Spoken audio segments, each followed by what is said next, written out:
अदृश्य भगवंताच्या अस्तित्वाचा एक भक्कम पुरावा म्हणजे पंढरपूर।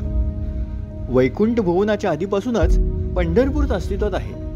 त्यामुळे पृथ्वीवरील सर्वात पुरातन तीर्थक्षेत्र म्हणून पंढरपूरचा उल्लेख केला जातो।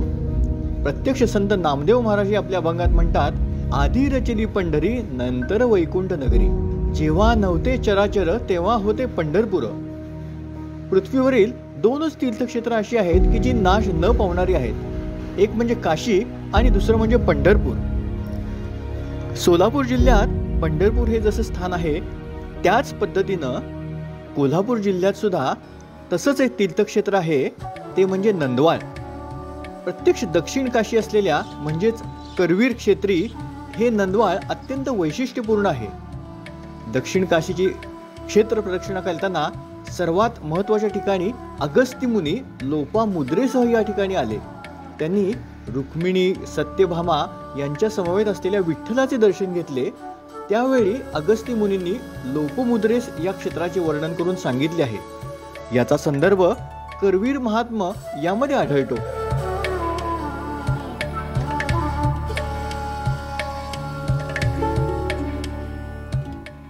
सर्वांना नमस्कार। आज आपण कोल्हापूर जिल्ह्यातल्या अत्यंत प्राचीन अशा नंदवाळ या ठिकाणी आहोत। तर आज आपल्याबरोबर इथले प्रसिद्ध प्रवचनकार कीर्तनकार तानाजी निकम साहेब आहेत। तर आपण तानाजी निकम सरांना विचारूया की हे क्षेत्र नेमकं काय आहे किंवा या क्षेत्राचं नेमकं आध्यात्मिक महत्त्व काय आहे। या गावाला खूप प्राचीन अशी ओळख आहे। आधी नंदापूर आणि मग पंढरपूर असं म्हणूनही ओळखलं जातं। एवढ्यासाठीच की या ठिकाणी 32 युगे पांडुरंगाचं वास्तव्य असं आहे आणि तुम्ही बघितलं तर 28 युगे पंढरीचा पांडुरंग उभा आहे। याचं प्रमुख कारण म्हणजे या ठिकाणी दुसरं नावही या गावाला देता येईल की विठ्ठलाचे निजस्थान म्हणून या ठिकाणी ओळख पुन्हा या गावाची, आणि त्या पद्धतीनं या ठिकाणी याचं महत्त्व आहे। कारण तुम्ही पंढरीमध्ये बघितलं तर लक्षात येईल की ज्या ठिकाणी जे क्षेत्र आहेत, ज्या ठिकाणी जिथं स्थळ आहेत, म्हणजे उदाहरण म्हटले तर तिथं भीमा नदी आहे। भीमा आणि चंद्रभागा तुझ्या चरणाची गंगा म्हटलं जातं।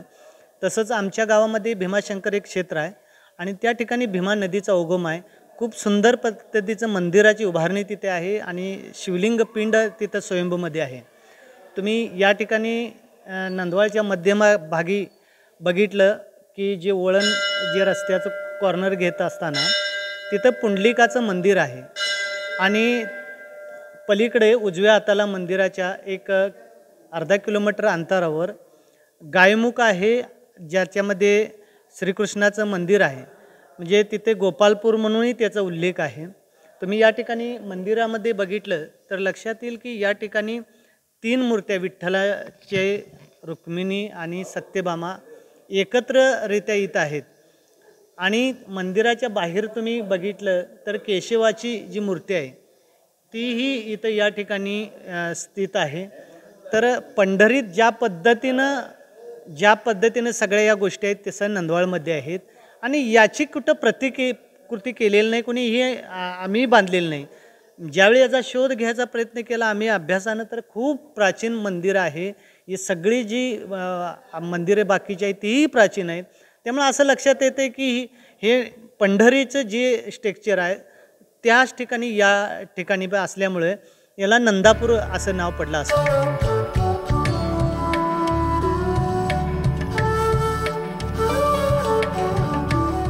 या प्राचीन मूर्तीबद्दल माहिती जरा जाणून घेऊ।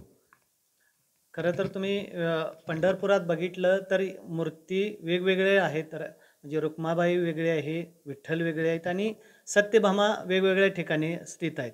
पण या ठिकाणी तुम्ही नंदवाळमध्ये बघितलं तर मध्यभागी पांडुरंग आहेत, या उजव्या साईडला राई म्हणजे सत्यभामा आहे आणि त्या डाव्या साईडला रुक्मिणी आहेत। अशा एकत्र असलेल्या मूर्त्या या ठिकाणी तुम्हाला या मंदिरामध्ये पाहायला मिळतात।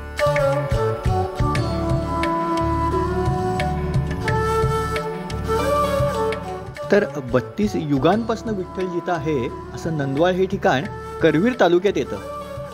कोल्हापूर बस स्थानकापासून साधारण 15 किलोमीटर अंतरावर हे ठिकाण आहे।